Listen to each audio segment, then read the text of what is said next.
Oh, é, Muitos detalhes. não, eu fico já com receio disso. A Dani já que sabe, eu mando a Dani vir. Tá bom.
Eu, é-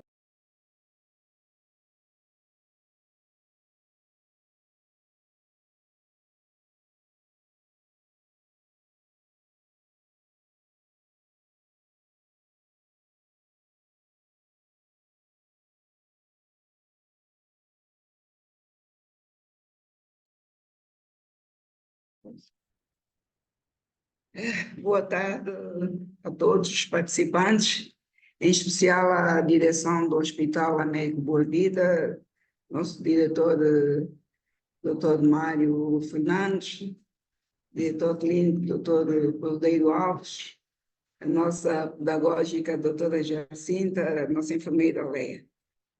Mais uma vez, o Serviço de Pediatria aparece para brindar os participantes com a apresentação de um tema, perfil clínico epidemiológico da doença renal crônica em crianças atendidas no Hospital Pediátrico David Bernardino, que será apresentado pela doutora Helena Pepa. A apresentação deste tema vem pela magnitude, pela transcendência e a vulnerabilidade que o tema apresenta, uma situação crônica que acomete crianças que ainda estão na sua fase de crescimento e desenvolvimento. Daí a importância de nós termos trazido o tema. A doutora Helena é nossa especialista,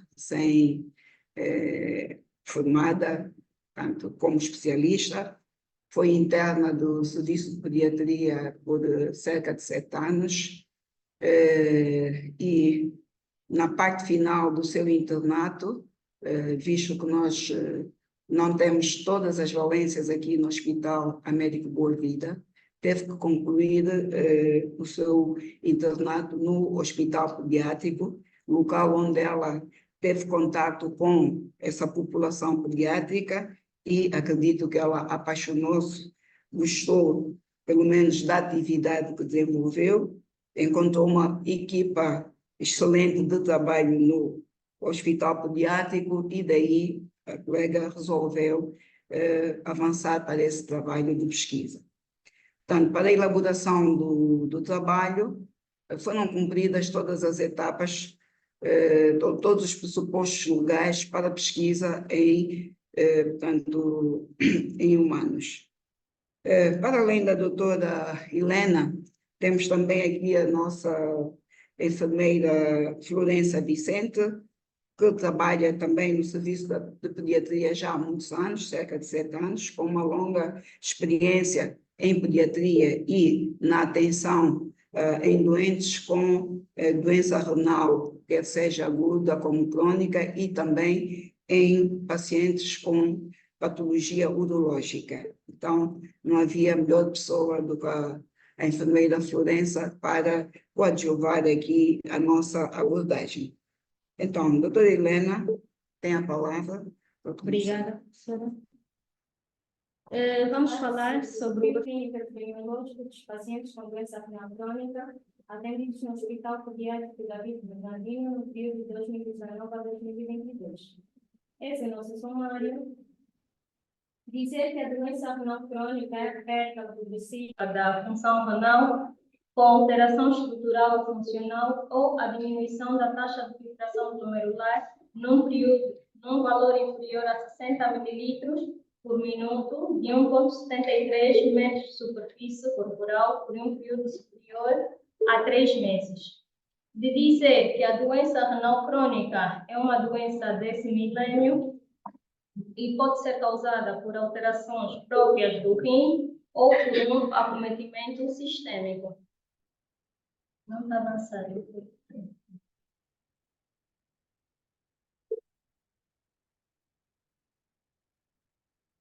Okay.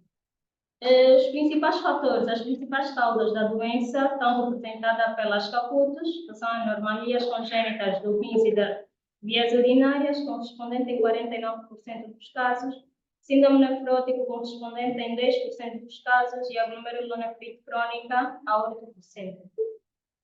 A doença renal crônica é classificada em 5 estágios progressivos, de acordo com a intensidade, podendo ser a classificação através da taxa de filtração glomerular, que nos apresenta em 5 estágios, ou a categoria da albumina, que vai ser normal, aumentada ou muito aumentada.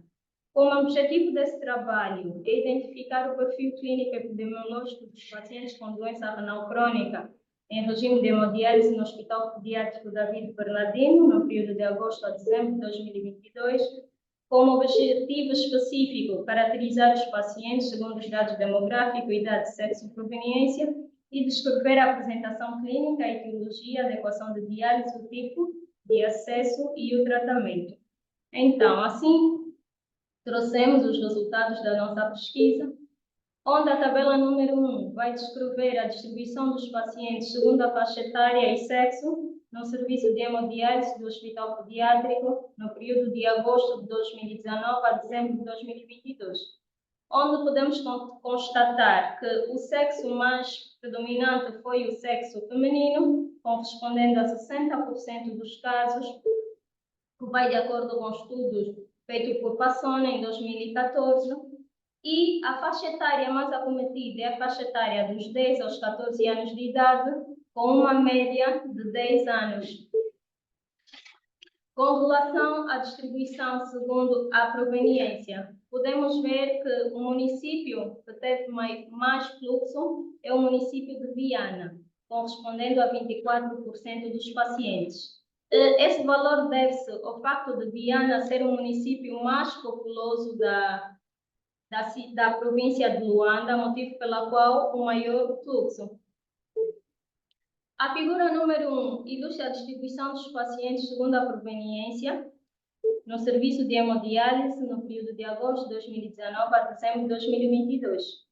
Aqui podemos constatar que a maior parte dos pacientes, 80%, são de Luanda, quer dizer que os pacientes são provenientes do mesmo local onde realizam a hemodiálise, o que vai de acordo com estudos feitos por Passona em 2014, o que diz que, com relação à área geográfica, a maior parte dos pacientes é proveniente do local onde realizam a hemodiálise. Mas ainda podemos constatar que há pacientes que são provenientes de outras províncias. E com relação a isso, o Ministério da Saúde tende a evidenciar esforços no sentido de aumentar o número de centros de hemodiálise nas outras regiões do nosso país, assim como o objetivo de diminuir a deslocação e diminuir também ainda o cansaço familiar por parte dos mesmos, porque muitos dos pacientes são obrigados a instalar a residência no local onde realizam a hemodiálise. A tabela número 2 fala sobre a distribuição dos pacientes segundo a estatura por idade no serviço de hemodiálise. Podemos ver que a relação estatura-idade mais frequente foi muito baixa a estatura, correspondendo a 56,6% dos casos, o que vai de acordo aos estudos feitos por Cavalcante 2022, porém diverge aos estudos feitos por Mendes. Os pacientes apresentam muito baixa estatura, principalmente à medida que a taxa de filtração glomerular vai descendo, aí essa alteração vai sendo muito proeminente, vai ser mais acentuada. Mas também existem outras causas, visto que essas causas são muito fatoriais. Existem outras causas que também vão influenciar a ter a baixa estatura, que é o caso da desnutrição, alterações no hormônio de crescimento, o uso de corticoide nesses pacientes também são fatores que vão influenciar para essa baixa estatura. O gráfico número 2 ilustra a distribuição dos pacientes segundo a etiologia no serviço de hemodiálise, onde podemos ver que a maior parte dos pacientes atendidos tiveram uma causa desconhecida, não foram identificadas causas, correspondendo em 33% dos pacientes. E 30% dos pacientes, a sua causa é a cacuta. Não podíamos deixar de frisar a malária com disfunção multiorgânica, visto que estamos num país endêmico, e no qual também tivemos pacientes que apresentaram malária, que evoluíram para a doença renal crônica. A tabela número 4 fala sobre a apresentação clínica dos pacientes, onde podemos ver que a forma clínica que os pacientes apresentavam, que ocorreram mais no nosso hospital, foi com edema, correspondendo em 30% dos casos, o que vai de acordo aos estudos feitos por Riuso em 2003. Aqui a tabela fala sobre a distribuição dos pacientes, distribuição da média anual, segundo o KTV no serviço de hemodiálise. O KTV é a adequação da diálise. O KTV vai nos ajudar a saber se a diálise está a ser adequada ou não, com relação também à eliminação das toxinas. Aqui podemos ver que nos anos de 2019 e 2021, ainda apresentava um KTV abaixo de 1.2, quer dizer que o KTV ainda não era adequado para nossas crianças, mas conseguimos ver uma melhoria no período de 2022 em diante, onde os pacientes já apresentavam um KTV maior que 1.2, o que satisfaz o nosso estudo. Com relação à distribuição dos pacientes, segundo o tipo de tratamento no serviço, podemos ver que o tratamento realizado pelos nossos pacientes, a maioria realizou a hemodiálise, correspondendo a 73% dos pacientes. 20% dos pacientes tiveram tratamento conservador, 7% dos pacientes a diálise peritoneal e o transplante, que ainda não é realizado no nosso país e não tivemos nenhum paciente que realizou o transplante renal. A tabela número 7 fala sobre o tipo de acesso dos pacientes atendidos no hospital pediátrico. Aqui podemos ver que o acesso mais predominante aos pacientes tiveram mais o catéter de longa duração, correspondente a 86,67%, o que vai de acordo aos estudos feitos por Charan em 2022, na qual a maioria dos pacientes utilizava o catéter de longa duração. Visto que para utilizar a fístula arteriovenosa nos nossos pacientes é necessário que tenhamos pessoal treinado e capacitado em acesso vascular venoso, porque ainda temos uma escassez no nosso meio, daí a utilização de catéter de longa duração. Trazemos como conclusão desse trabalho que o sexo mais predominante foi o feminino, a faixa etária mais acometida foi dos 10 aos 14 anos, com uma média de 10 anos de idade, e a maior parte dos pacientes eram provenientes do município de Viana. Com relação à distribuição geográfica dos pacientes, a sua maioria são oriundos da província de Luanda, na qual realizavam mesmo a hemodiálise, mas tivemos também a presença de pacientes de outras províncias, acarretando assim as despesas para a sua deslocação, alojamento durante o período de tratamento. O edema foi a principal forma de apresentação. O índice de mortalidade, principalmente em 2019 e 2020, concluindo com o período da pandemia em 2019, as recomendações ao Ministério da Saúde, apelamos que a implementação de campanhas para o rastreio da cacuta e orientação ao tratamento e seguimento nas unidades diferenciadas, a implementação de protocolos de diagnóstico precoce e tratamento imediato das doenças correntes, o reforço da cobertura universal da saúde com a estratégia dos cuidados primários de saúde e a concretização da política de expansão de centros de hemodiálise no país, tendo em conta o aumento da demanda para a redução dos custos com as deslocações interprovinciais. Ainda necessitamos de equipas experientes em nefrologia pediátrica nos hospitais de terceiro nível de atenção, o investimento na especialização das unidades hospitalares em relação ao transplante renal. Essa é a bibliografia consultada. Aqui trago a imagem do serviço de hemodiálise pediátrica do Hospital Pediátrico David Bernardino. E aqui é o serviço de diálise peritoneal. Muito obrigada pela atenção.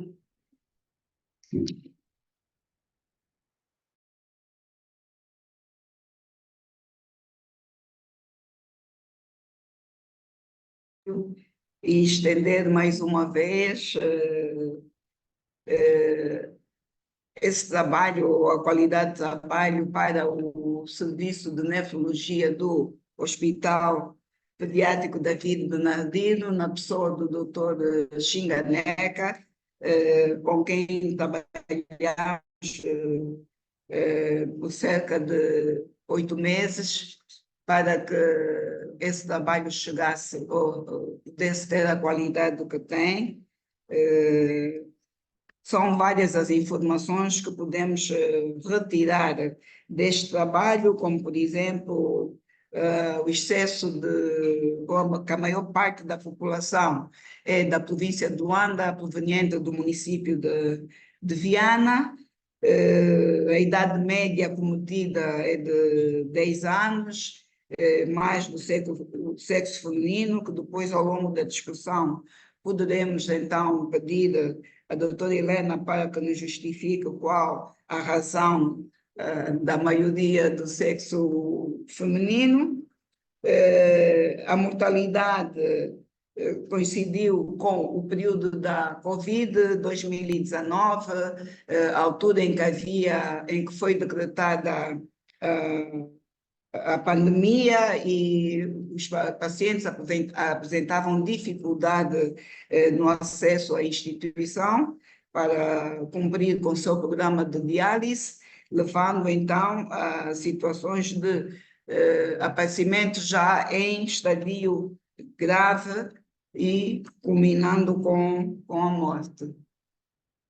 Bem, vamos então poder continuar com os nossos trabalhos, passando a palavra à nossa ilustre enfermeira Florença Vicente, que vai dar continuidade apresentando cuidados de enfermagem em paciente com doença renal crônica. Enfermeira Florença, por favor, vou tomar a palavra. Muito obrigada, doutora Leopoldina. Dando sequência, vamos falar sobre os cuidados de enfermagem prestados aos pacientes com insuficiência renal crônica, tendo como objetivo geral compreender os cuidados de enfermagem prestados aos pacientes com insuficiência renal, especificando, contextualizar os cuidados de enfermagem, identificar também os cuidados de enfermagem prestados aos pacientes com insuficiência renal crônica. A doença renal crônica vem se configurando como um agravo relevante no âmbito da saúde pública devido à sua elevada morbidade e mortalidade. Provoca muitas transformações nas vidas dos pacientes e pode estar associada à baixa qualidade. O enfermeiro tem um papel essencial na prestação dos cuidados e portadores com insuficiência renal crônica, principalmente pelo facto deles conhecerem a doença e poderem orientar a sua prevenção e o autocuidado de forma sistematizada. Tal aspecto reflete diretamente na qualidade de vida que estes indivíduos apresentam. O tratamento desta patologia depende da evolução da doença. Inicialmente, ele poderá ser conservador através de medidas terapêuticas, medicamentosas e dietéticas. A diálise faz-se necessária quando os medicamentos, a dieta e a restrição hídrica se tornam insuficientes. Nesse período, o portador com insuficiência renal crônica já começa a ser orientado com a possibilidade de submeter-se a um transplante renal, segundo o Pinho 2015. Os cuidados de enfermagem, as ações de enfermagem devem estar pautadas, fundamentadas, evidenciadas cientificamente. Os procedimentos técnicos realizados na assistência de enfermagem, no tratamento dialítico, devem seguir a sistematização da assistência de enfermagem, ofertando com isso um tratamento com segurança e qualidade para o paciente, diminuindo assim o risco e agravos à saúde do cliente, segundo Lima 2021. Segundo a entrada de 2021, o tratamento de hemodiálise não só envolve o paciente, mas também os seus familiares. Por isso, o enfermeiro é responsável por orientá-los, de modo que a família se integre nesse processo de cuidados, apoiando, tendo conhecimento acerca do tratamento, dos possíveis sintomas e da conduta perante eles. Além disso, o enfermeiro deve desenvolver ações educativas com foco no tratamento e na qualidade de vida do indivíduo, proporcionando assim a prevenção e identificação das complicações e tratando-as também. De modo que o enfermeiro deve ter um olhar holístico, levando em consideração as necessidades humanas básicas, com atendimento humanizado, estabelecendo uma relação de confiança e segurança. Segundo Lima, os cuidados de enfermagem podem ser apresentados em duas fases. Temos a pré-hemodiálise, que deve ser feita de formas que acolhemos o cliente ou paciente, então logo ele chega à nossa unidade de diálise, sempre avaliando o seu estado geral. Em seguida, direcionar o paciente para a pesagem, conduzir o paciente à máquina de hemodiálise, aferir os sinais vitais antes, durante a sessão, e deve-se também comunicar qualquer alteração que venha a ocorrer neste processo.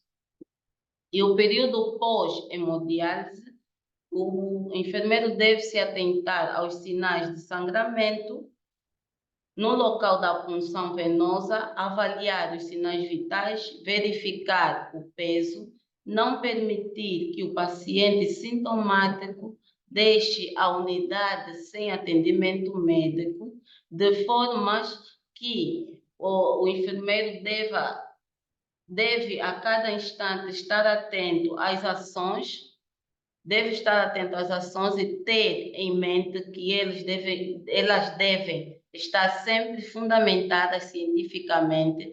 Os procedimentos técnicos deverão seguir a sistematização de enfermagem, proporcionando segurança, avaliação e qualidade no tratamento.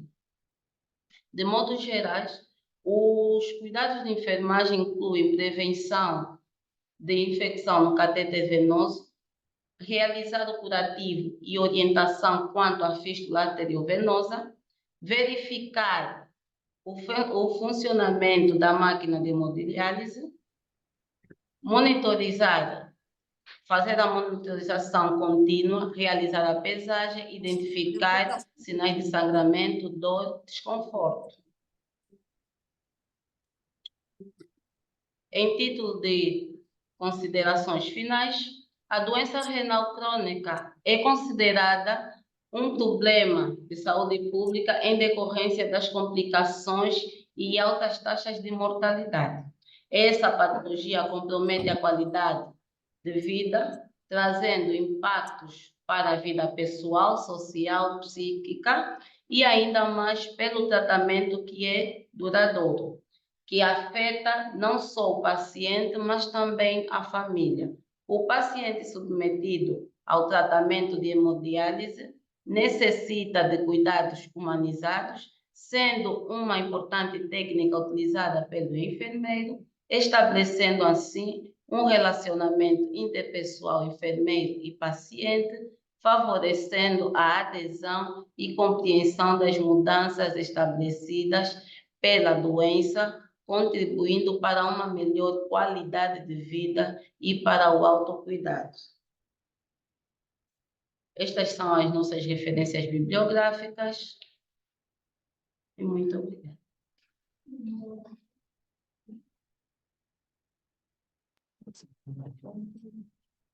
Muito obrigada, enfermeira Florença, pela brilhante preleção. Aproveitando a sua deixa, que a doença renal crônica é um problema de saúde pública em decorrência das complicações, da elevada taxa de mortalidade, do comprometimento da qualidade de vida em população em fase de crescimento. Eis a questão, eis o grande problema.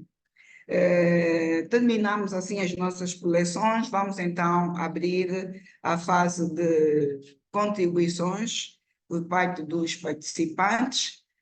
Temos a linha aberta, quem tiver alguma contribuição, alguma chega, alguma crítica, os trabalhos, por melhor que sejam, nunca são perfeitos, então aguardamos que de forma, desde que sejam construtivas, né, que nos façam então as críticas. Estamos abertos à espera das vossas contribuições.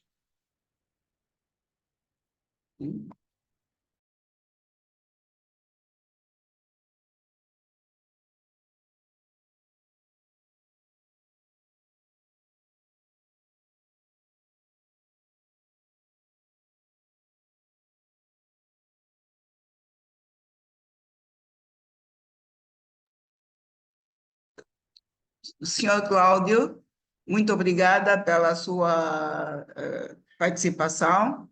Agradeço ou felicito a equipa pelo trabalho, em especial as preletoras, mas ele gostaria de saber, do ponto de vista clínico, o que está na base de termos um aumento significativo da doença renal crônica no sexo feminino. Portanto, vou endereçar essa questão à doutora Helena. Se a enfermeira Florença quiser contribuir também, depois pode auxiliar a doutora Helena. Sim, muito obrigada, professora. Do ponto de vista clínico, ainda não temos, no nosso caso, não temos uma base que nos pode ajudar ou nos possa confirmar porquê da evidência desse grande número da predominância da doença renal crônica no sexo feminino. Mas é uma pertinente pergunta na qual até vamos investigar e orientar, né? Sugerir que tenhamos mais estudos nesse sentido para podermos averiguar a base da etiologia da doença renal crônica predominantemente no sexo feminino.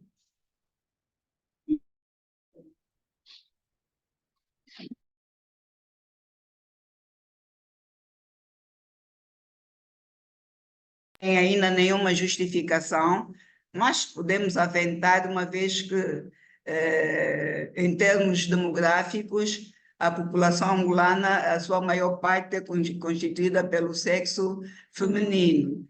Provavelmente a justificação desta maioria esteja aí nesta desproporção que existe em relação ao sexo feminino e masculino, demograficamente. Provavelmente seja essa a explicação.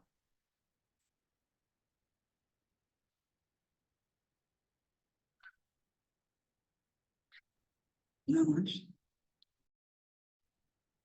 Sim, boa tarde. Tem alguém que quer falar? Quem é? Doutor Xinganeca, não?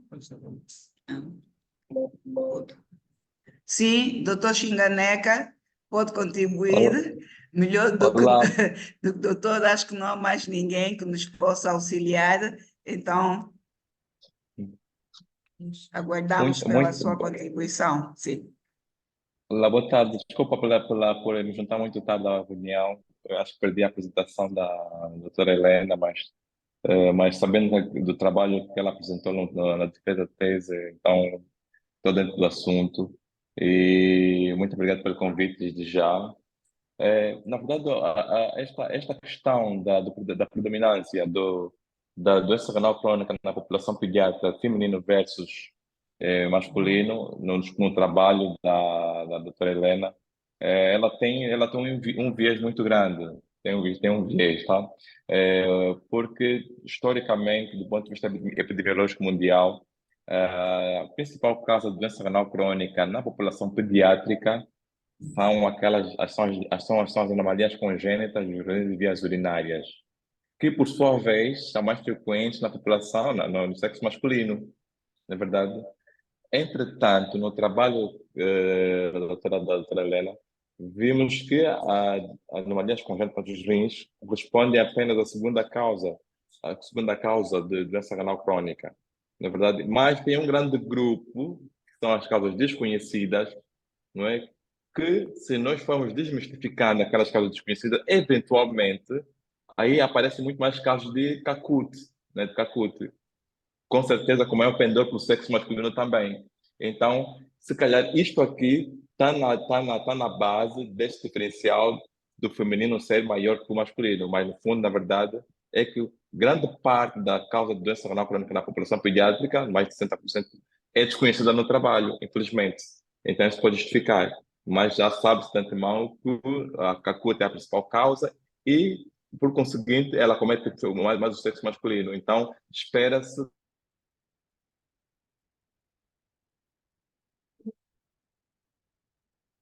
Só um problema.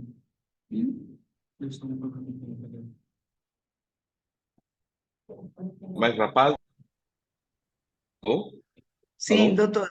Sim, sim, estamos ouvindo. Consegue me escutar, né? Acho que houve uma interrupçãozinha Hoje aqui houve assim. uma Então, paragem-vida, uma sim, pausa. mas... Uma paragem.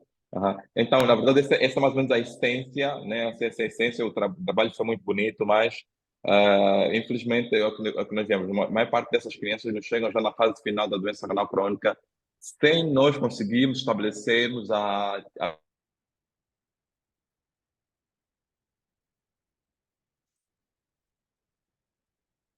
Alô? Sim, sim, Um doutor. outro, um outro Sim. caso é que conseguimos, eventualmente, com uma investigação preliminar, com um exame de ecografia, saber de antemão que essa criança tinha uma anomalia no aparelho urinário que, eventualmente, esteja associado à etiologia da doença renal crônica. Aí sim, por os outros casos, é muito difícil estabelecer a etiologia, infelizmente. Sim, obrigada, doutor Xinganeca, uma voz abalizada no assunto. Então, acho que estamos todos nós esclarecidos, não é, em relação a este predomínio do sexo feminino versus o sexo masculino, embora as pesquisas tanto orientem para o sexo masculino. Então, podemos continuar. Áudio, aqui. Obrigado pela médica. Temos dados do MDMs. Deixa eu abrir aqui. Parabéns. Então, o colega áudio, Cláudio Domingos, é a mesma pessoa. Sim, mas escreveu mais. Sim, colega Cláudio Domingos, médico na província do Bengo, diz que não tem informações sobre a doença renal crônica na sua província. Os dados que ele tem são todos provenientes do hospital pediátrico, né? Onde pronto, consegue ter uma visão do problema a nível nacional e parabeniza mais uma vez o trabalho. Doutor Cláudio, muito obrigada. Da mesma forma como o doutor Cláudio tem estado preocupado, colegas, vamos participar. O tema é importante, são crianças acometidas na tenra idade e com perspectivas de vida já comprometida. Portanto, acho que isto desperta a atenção de qualquer um, o que é que se pode fazer mais. A doutora já aventou aqui algumas hipóteses, como, por exemplo, o diagnóstico precoce, estender os diagnósticos para os centros mais próximos da comunidade, né? Isto é, universalizar a atenção pediátrica ou a estratégia dos cuidados primários, para ver se conseguimos prevenir em tempo oportuno, para evitarmos que a criança chegue a quadros já algumas vezes irreversíveis, como a maior parte desses pacientes que foram alvo do estudo.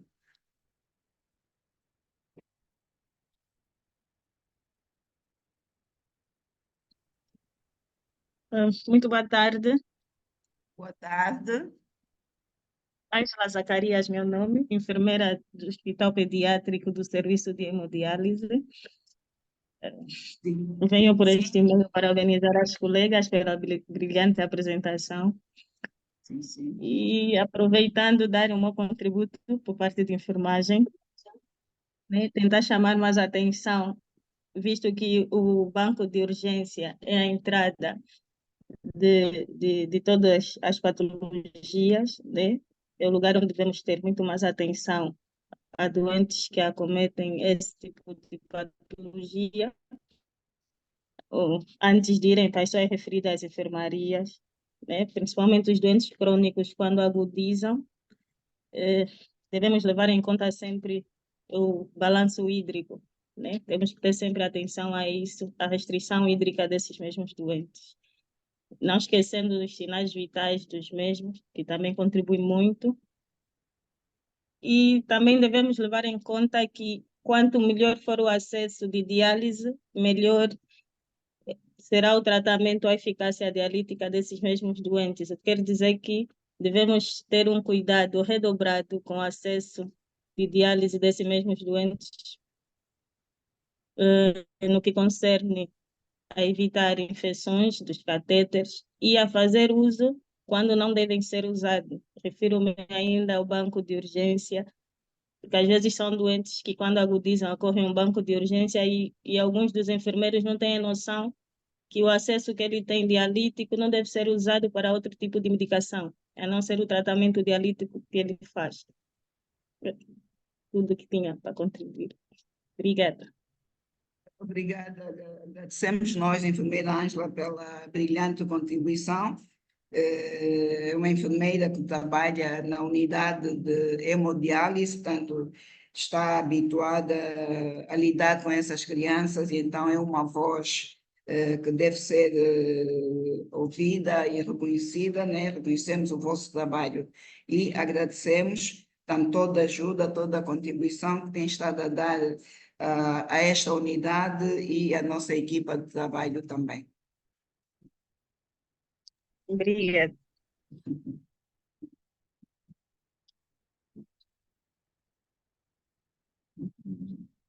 Aguardamos, colegas, por mais contribuições. Já tivemos três. Doutor Xinganeca, enfermeira Ângela Zacarias, doutor Cláudio Domingos, mais colegas, nosso Américo Boa Vida, serviço de hemodiálise, doutora Maribel, não sei se está presente.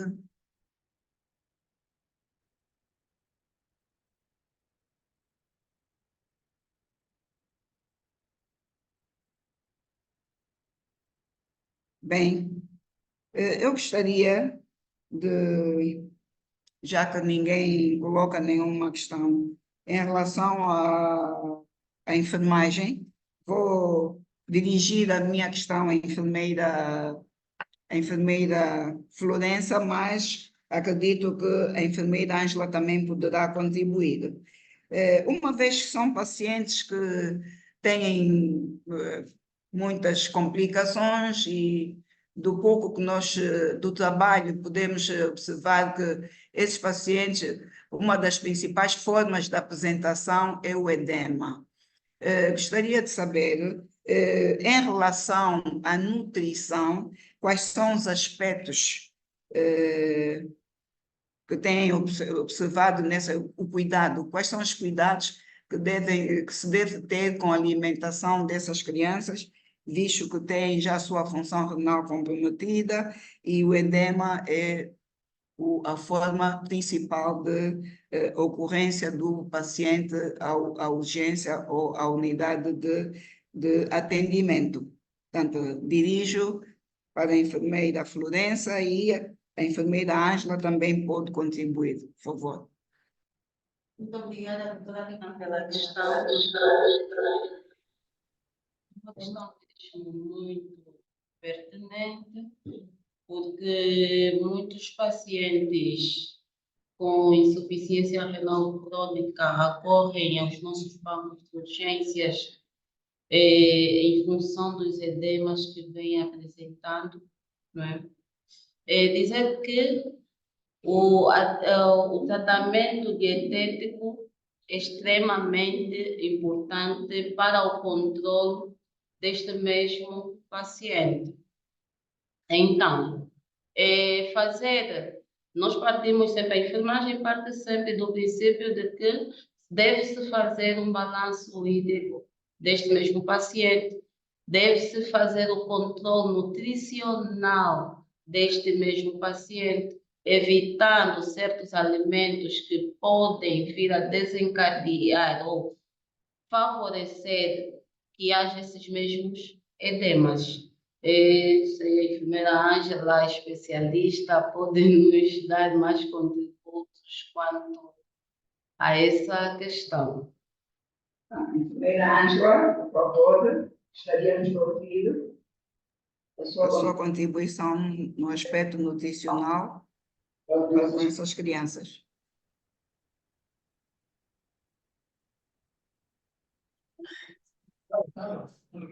Sim, sim. De acordo aos edemas que normalmente as crianças apresentam, sim. Sim, não ouvimos o início. Pode começar, por favor. Ok. Dizia eu, de acordo aos edemas que as mesmas apresentam, não é? Temos que ter cuidado com a alimentação, como no caso de massas, não é? Aqueles alimentos que são confeccionados com muita quantidade de água, como a massa, o fungo, temos que nos questionar aonde vai a quantidade de água que colocamos para fazer o fungo.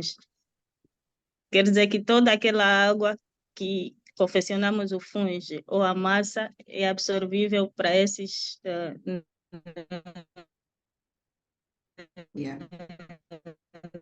Alô?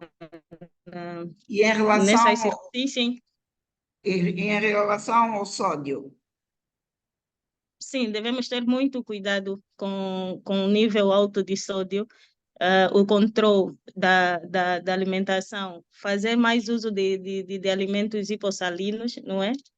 Temos o controle na quantidade do sal que usamos no alimento dessas mesmas crianças.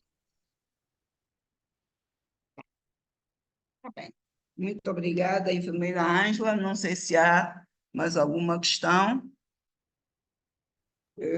Desculpa, só para endossar muito bem, então, essa questão dos cuidados dietéticos até com o paciente renal crônico, Sim, aqui no quesito, se calhar, no quesito pediatria das crianças, queria só endossar, a enfermeira Ângela falou muito bem sobre a importância da restrição dietética de alguns alimentos, muito bem se tocou no assunto da restrição hídrica e salina, que é importante, porque esses pacientes, dessas crianças, elas têm o risco de hipertensão, que é secundária à própria doença renal crônica, por um lado, e muitas dessas crianças, na evolução no tratamento dialítico, elas se tornam oligoanúricos, né? Então, todo o balanço hídrico que eles ganham tem que ser justamente tratada dentro da diálise, né? Tem que fazer um balanço negativo dentro da diálise, justamente para controle do balanço hídrico e da pressão arterial. E aí está a questão da restrição hídrica, por um lado, a restrição salina também é importante, que é muito difícil na população pediátrica, porque as crianças são traquinas, sabemos disso aqui, assim, apesar dos pais, dos cuidadores, nós falamos com os cuidadores para terem esse cuidado com a criança, mas as crianças, digamos, são sorrateiras, né? Ficam longe do olhar dos pais e fazem aquilo que eles bem entenderem. Então, e nós às vezes temos alguns dissabores com as crianças, chegam na urgência, em contexto de edema agudo do pulmão, então uma situação catastrófica, né? Ainda outra questão relativamente aos cuidados dietéticos é que sabe que esses doentes renais crônicos eles têm várias complicações decorrentes da própria doença renal crônica, sejam ela a hiperpotassemia, né, no decorrer da doença renal crônica, potássio alto, tem tendência a ter fósforo elevado, cálcio baixo, e tem também o distúrbio mineral ósseo, PTH alto, cálcio baixo, fósforo elevado. Então, nessa criança, ela tem que ter alguns cuidados na dieta.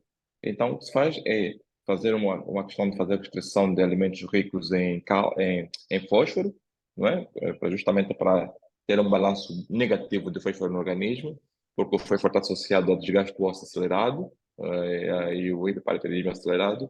Então, a moto orienta sempre que se faça restrição também de alimentos ricos em fósforo, nomeadamente os leites e derivados, não é? Queijo, iogurte, manteiga, digamos, o creme de leite, ou natas, sempre tentar chegar num acordo com a mãe, com o cuidador e com a criança, no sentido de tentar manusear muito bem essa dieta, no sentido de fazer a restrição de fósforo na dieta. Outra parte importante é também restringir o potássio. O potássio alto, ele está associado, inclusive, à fraqueza, quando ela está muito elevado, e à paragem cardiorrespiratória, doença renal crônica. Sobretudo naqueles períodos interdialíticos longos, fim de semana, de sábado para segunda-feira, então, existe muito risco de óbito na primeira sessão da semana, por causa desse fator. Então, o que se recomenda é que se adote uma restrição de potássio na dieta. Justamente o quê? Verduras, folhas verdes escuras têm que ser bem restringidas. Quando possível, a mãe deve ferver muito bem a folha verde em 2 águas, né? Despejar a primeira água, depois passar para a segunda água, só depois é que vai condimentar a verdura, não é? E depois também temos os frutos cítricos, laranja, tangerinas, o limão e seus sumos derivados, também são bastante ricos em potássio. Daí atenção à mamãe para evitar dar essas frutas à criança. Outra fruta importante, riquíssima em potássio, também é a banana, que nem falava com a mãe, para evitarem dar a banana para a criança também, sempre que possível, salvo se a criança tiver potássio normal ou baixo, aí podemos liberar um pouquinho. E o tomate, né, tomate da salada, também todo cuidado é pouco com o tomate da salada, tomate cru, também está associado a fósforo, a potássio elevado. Outra coisa muito que nós sempre tentamos fazer a restrição são os refrigerantes. Refrigerantes gasosas, não é?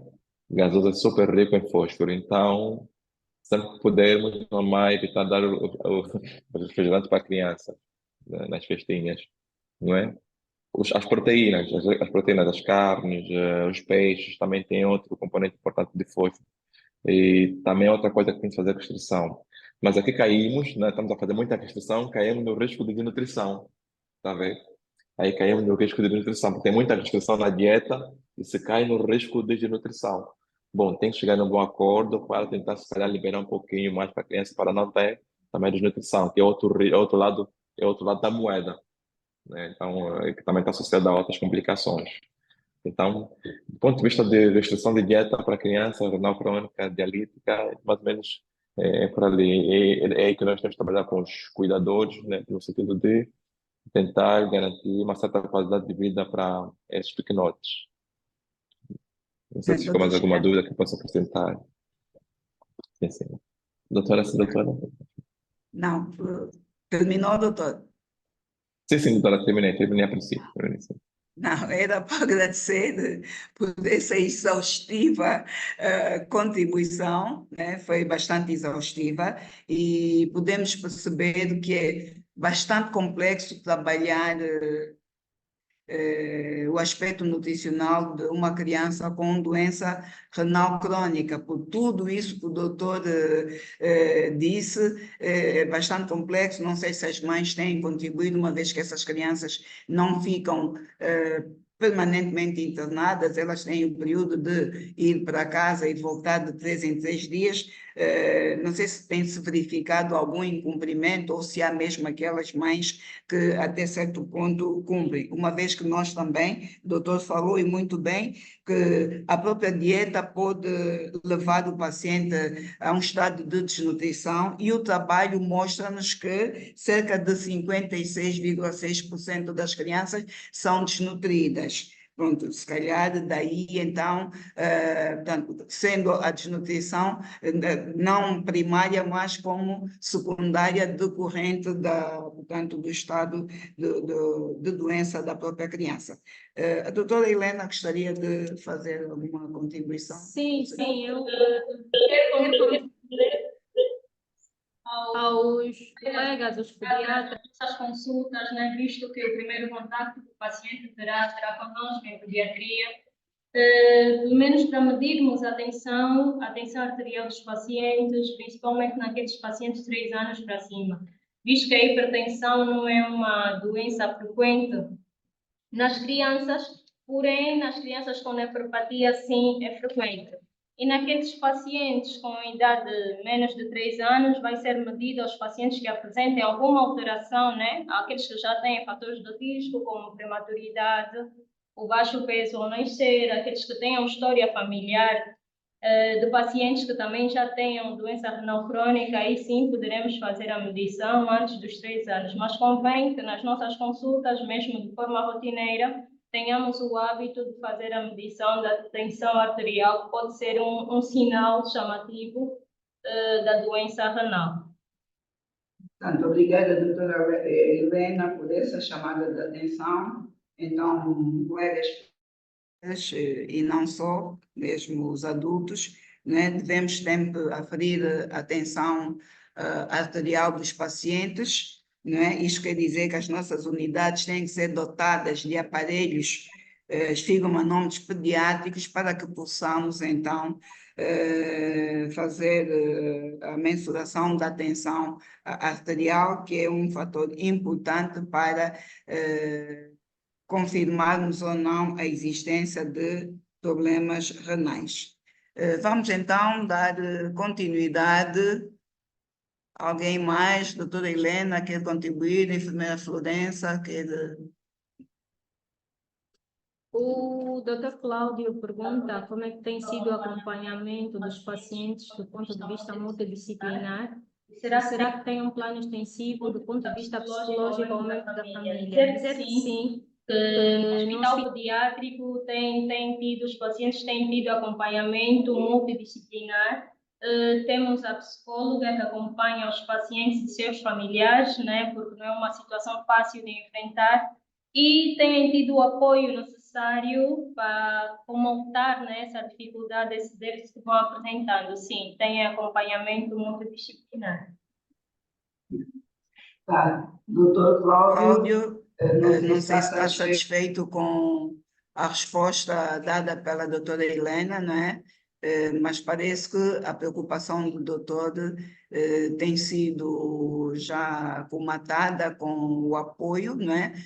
Nós sabemos que o Ministério da Saúde tem estado a colocar psicólogos em várias unidades, mesmo para que possam dar o apoio aos pacientes. Nós temos aqui no Hospital Américo Boa Vida uma equipa bastante grande de psicólogos e pelo menos por aquilo que a doutora Helena disse, também o pediátrico tem, então não é problema nenhum neste momento o apoio psicológico nos pacientes que se encontram internados e que necessitam de apoio dessa especialidade.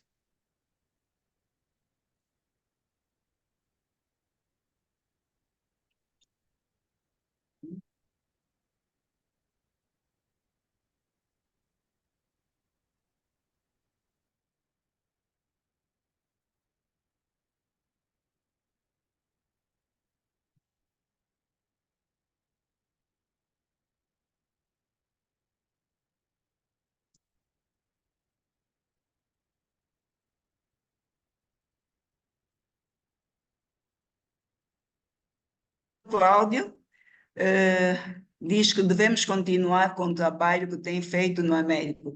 É o nosso objetivo, enquanto tivermos força e coragem ainda, enquanto Deus nos permitir, acho que continuaremos a trabalhar. Temos que encorajar a juventude, né, que são as jovens, a doutora Helena, a enfermeira Florença, que vão dar continuidade. O nosso hospital está em obras e teremos dentro de alguns anos um hospital de referência e vai precisar de muita gente, muitos técnicos, e então a nossa direção tem estado preocupada com a formação do pessoal que vai depois responsabilizar-se pela continuidade da assistência e também da pesquisa no nosso hospital. E em relação à pesquisa, gostaria de alertar os colegas que podem ter visto no trabalho da doutora alguma informação, portanto, sem dados. Essa falta de dados complica muito a pesquisa, então nós, os profissionais das instituições, devemos fazer o registro de toda a informação, porque só tendo a informação registrada é que poderemos fazer investigação, fazer pesquisa. Não há pesquisa sem dados. Portanto, isso quer dizer que é trabalhoso, é cansativo realmente, mas temos que nos preocupar em registrar, fazermos os diários, registrar os cuidados de enfermagem, registrar os cuidados médicos, todo o ato médico deve ser registrado para que possamos fazer trabalhos e que os trabalhos não tenham então a falha de sem registro, sem dado, dando uma informação muitas vezes enviesada, quando ela poderia ter outra qualidade. Muito obrigada e desafio os colegas, né, para continuarem no caminho da pesquisa, que só pesquisando é que podemos ter informação para muita situação que ainda desconhecemos.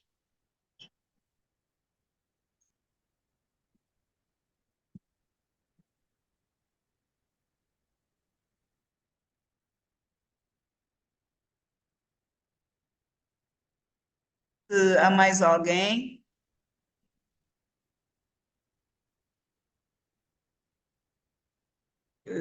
Estamos já por cima da hora. Vamos então dar por terminadas as nossas atividades, mas não gostaríamos de deixar de, mais uma vez, agradecer a direção do nosso hospital pela oportunidade que nos deu para apresentarmos esse trabalho, ao Hospital Pediátrico David Bernardino pela possibilidade de pela permissão, né, dada para que nós, Américo Boa Vida, sendo uma instituição diferente, pudéssemos realizar a pesquisa na unidade congênere e apresentarmos esse trabalho hoje aqui no nosso webinar. Dr. Xinganeca, agradecer e felicitá-lo pela qualidade do trabalho que tem feito ao longo deste tempo, desde o período em que foi, portanto, aberto o serviço da hemodiálise. Sei que a equipa começou com o Dr. Francisco, endereço também as minhas felicitações ao Dr. Francisco, doutora Vitória do Espírito Santo, porque o hospital abriu nessa altura, doutor Jorge, doutor Freitas, doutora Margarida, doutora Elsa, como atual diretora, e por nos ter permitido que pudéssemos apresentar dados da vossa unidade. Aqui a nossa direção, a nossa diretora pedagógica, por nos ter impulsionado, dar-nos força para apresentarmos este trabalho. Então, deixamos os nossos agradecimentos e esperamos voltar mais vezes, sempre que nos derem esta oportunidade.